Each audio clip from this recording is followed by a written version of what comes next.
Hey, what's happening everybody? Aaron here with RHR Swag, showing you how to install your Putco Venture Tec Molle Mounting plate today. Quick and easy install here, just 6 bolts, 6 T-slot nuts, and the exact size Allen wrench, plus your Molle panel, come in this package. It's really all you need. And as we're getting started, we're just checking to make sure that everything lines up. On our Venture Tec setup, we actually had to move the top crossbars just to make sure that we had the proper fitment for our Molle mounting panel.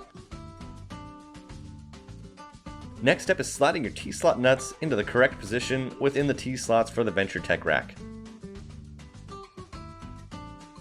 Takes a little bit of time to get them lined up, but Allen wrench or even possible wire is a good use of tool to get them all lined up for you.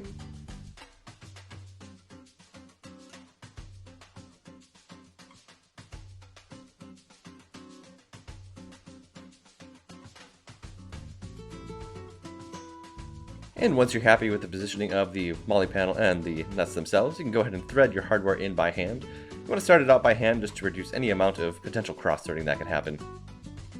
With it mounted up nice and loose, go ahead and center your Molle panel onto the rack itself, and final tighten all your hardware. Remember, there is 6 bolts, so make sure you tighten up 6 bolts. And once you're all finished up with that, if you did have to loosen the bars on your Venture Tec rack, don't forget to tighten those as well.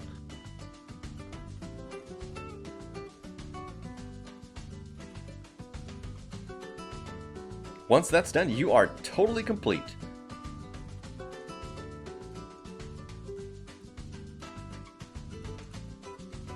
Putco full Molle panel is set and ready to go. Like, follow, subscribe RHR Swag and rhrswag.com for your latest and greatest truck accessories. Thanks again, have a good day.